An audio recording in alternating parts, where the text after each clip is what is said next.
and that's why I see things through a child's eyes more than most adults.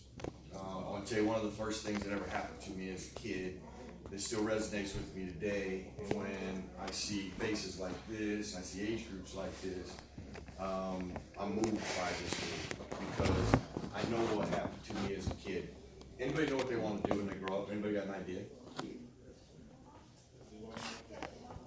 It's okay if you don't. You don't have to know. But, okay, not everybody, but a majority of you do know, okay? And that's awesome. I had no idea what I wanted to do as a kid. Parents and people who used to ask me, I'm pretty sure, do you get asked what do you want to do when you grow up? Because I just asked you. People, what do you want to be? People always checking on you, ask you what you want to do, right? Well, people used to ask me that all the time. I never had an answer. I remember, no, listen, I was only 8 years old when this was happening, so I don't expect at age 8 you know what you're going to do.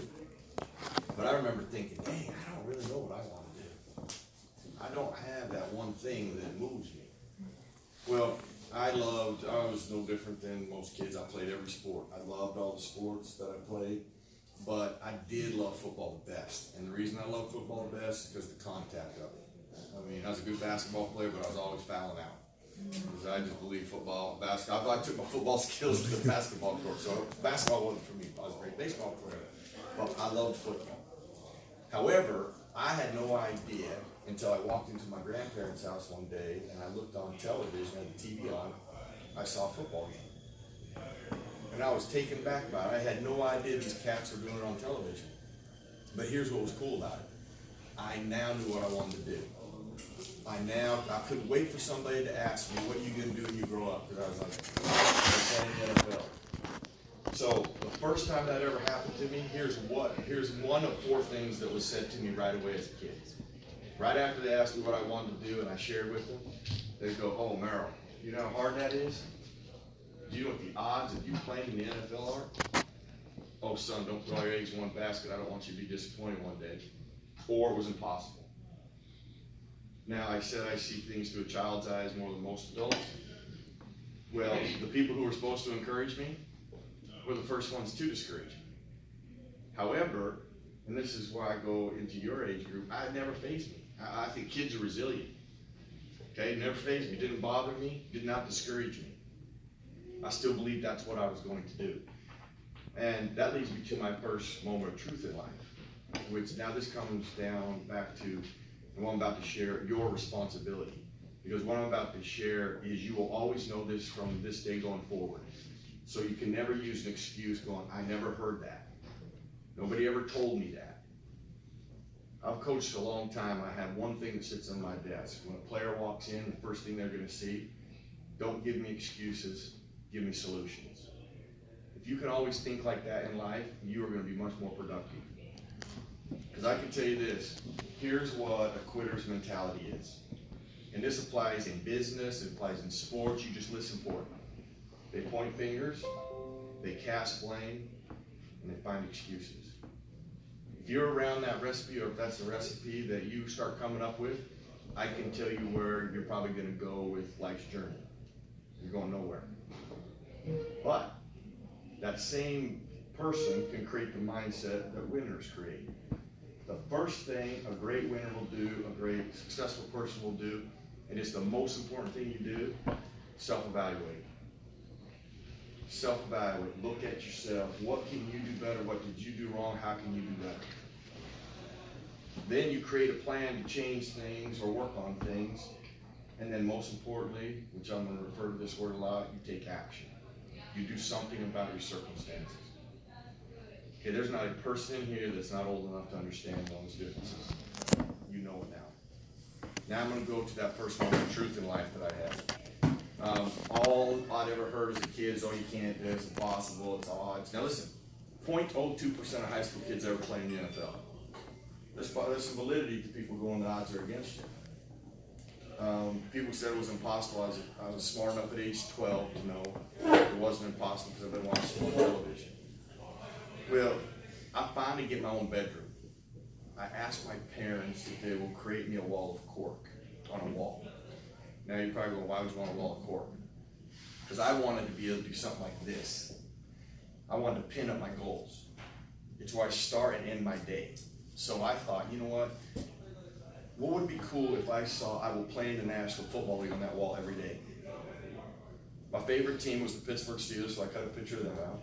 And my favorite player was Walter Payton, so I cut a picture of him out. And I put it up on that goal, and I saw it every single day.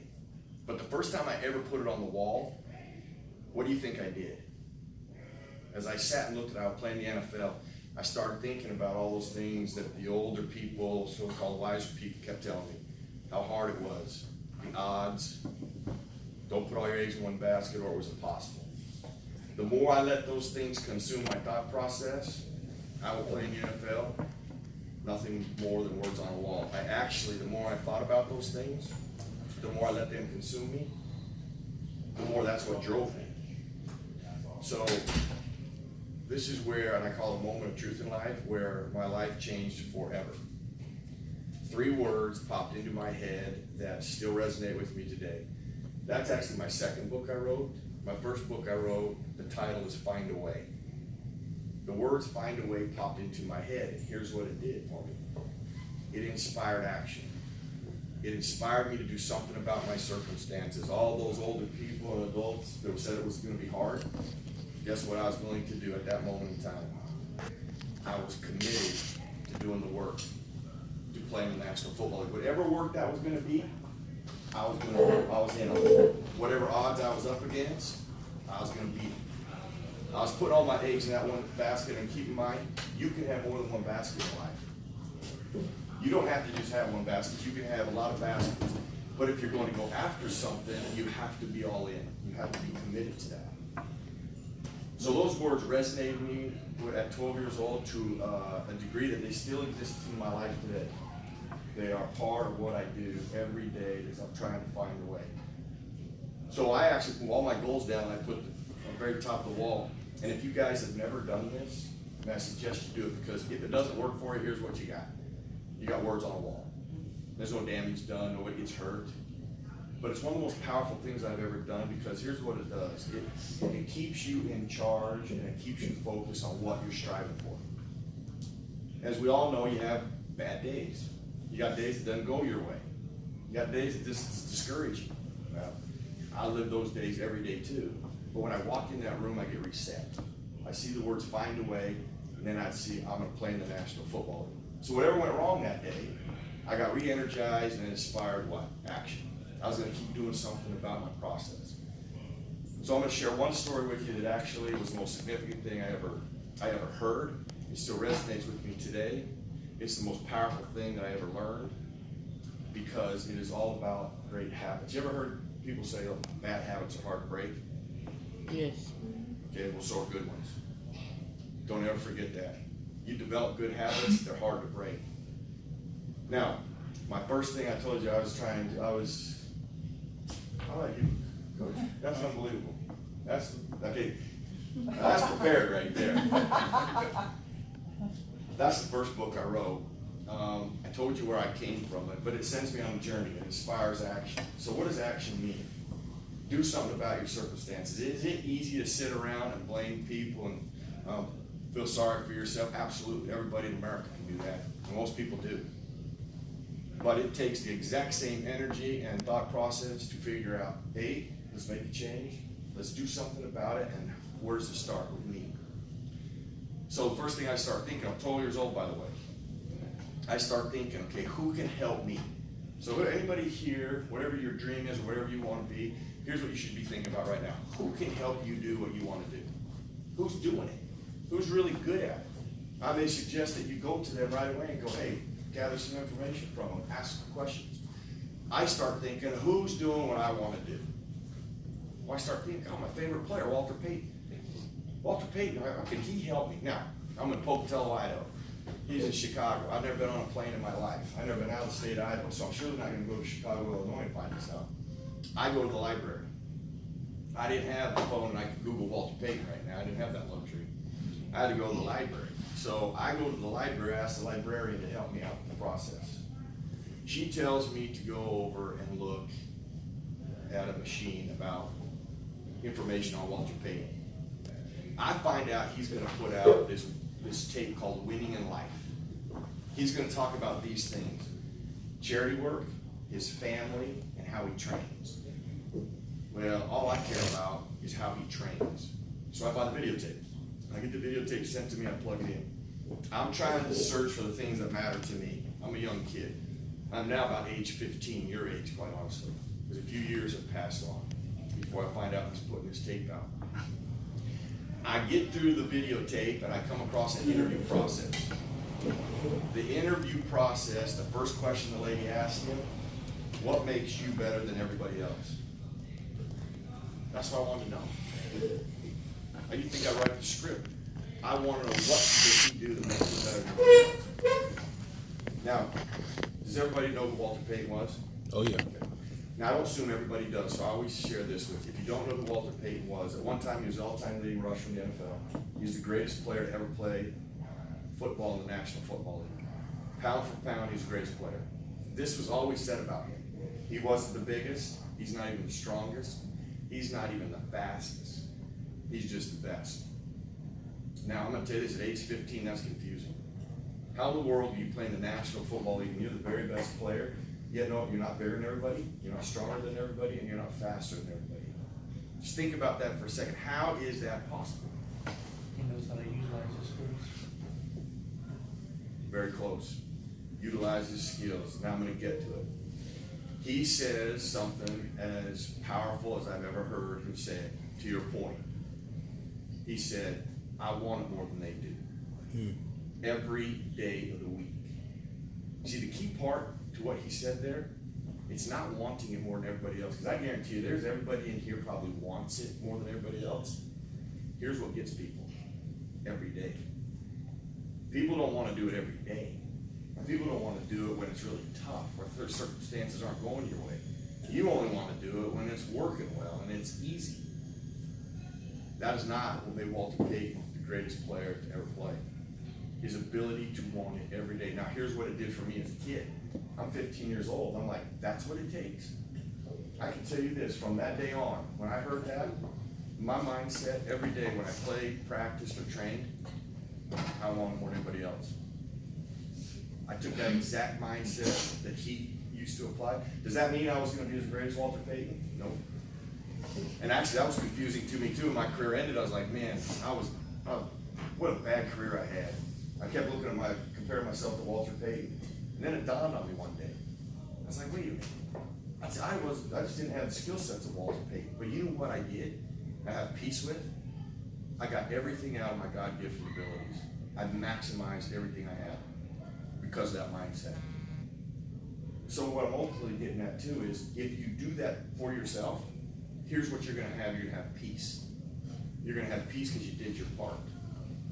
You'll have peace because you gave everything you had. Now listen, whatever it is you're wanting to be, that might mean you're the best in the history of the world. It might be that. If it doesn't, that does not mean you're failure. If you can look in the mirror, because you're the judge and the jury, and you can say, I did my part. I did everything possible. I worked as hard as I could. I checked every resource. I was accountable in every scenario. And whatever the results are, have peace with that. You're an excellent. No matter what your craft is, you're excellent at that. And that is not like a consolation or, a booby prize because I know it's the grace. It's not. That is the honest truth. If you can do that. The key is to create that mindset every day. Start developing those habits now. Because life are about habits. The more good habits you develop, the more things that you create. Like those goals I created at age 12 when I did that, I still do it at age 55. I still put them up. The journey is still the same. I just have my tool belt is a lot more full now, and I'm easier to access things than I was at 12. But because I started at your age, I am telling you this, when things come around, I've been diagnosed with cancer 16 years ago. I took the exact same things that helped me through to play in the National Football League to one of the greatest challenges I ever had in overcoming that and creating a mindset to beat it. 8 years after that, I had to have open heart surgery. I took the exact same tools that I used when I wanted to play in the National Football League to that. When my career ended in the NFL, I took the exact same tools and applied it to what I wanted to do next in my life, and I ended up working at ESPN for 21 years. When my career's over there, I have to apply it again because I have to find another journey. But it's easier to apply that now because I started it at this age. I use those habits and those tools. And while I like sharing them with you, and here's your responsibility, you know that now. Like you can't get down the road and go, well, nobody told me. Nobody helped me give me an idea of how I could be responsible for myself. Things I could do to get better or achieve what I want to achieve. That's the one thing you have the responsibility now, so you've heard it. You know, you're here at the school, these teachers are helping you, and the one thing you can't go back and lie to yourself and go, well, nobody told me. I didn't know. But you know that now. And know this, you should walk out of here. You have the two greatest tools known to mankind. We all have them in here. Your mind and your spirit. It's just how well do we train them.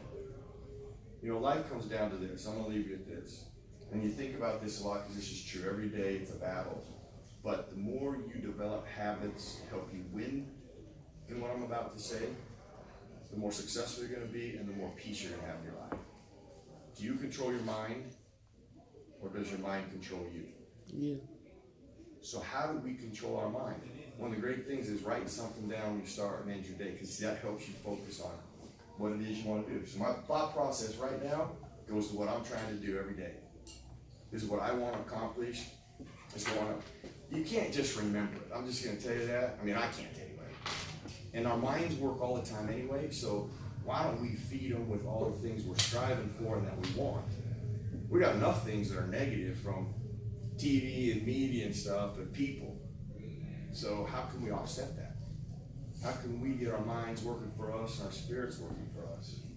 The more that we do that, and the more tools we put into play to go after what you want to go after, what you want to be, I will promise you this, you will not fail. And when I say that, doesn't mean you might not achieve it, but if you take the journey, you will discover something on that journey you may never have discovered had you not went on that journey. So one of two things are going to happen. You're either going to get there, or something's going to come up that you never dreamed of, and it's going to take you elsewhere. So either way, you win. And that's really by taking action and being responsible and accountable and finding ways to do that.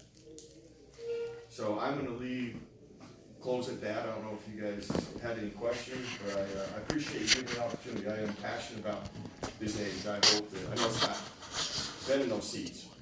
I know it's hard to sit and listen to, but that's why I'm not going to keep talking. I'm hoping that you just heard that because I'm hoping it can help you. You know, and if you've never written something on a wall like a goal or something, try it. Wherever you start or end your day, you ought to try it. You'll be surprised at how your mind stays in tune with what you're striving to do versus wandering. You stay more focused and driven to what you're really trying to accomplish. So I wish you all nothing but success in what you're striving for, and thank you for your time. All right?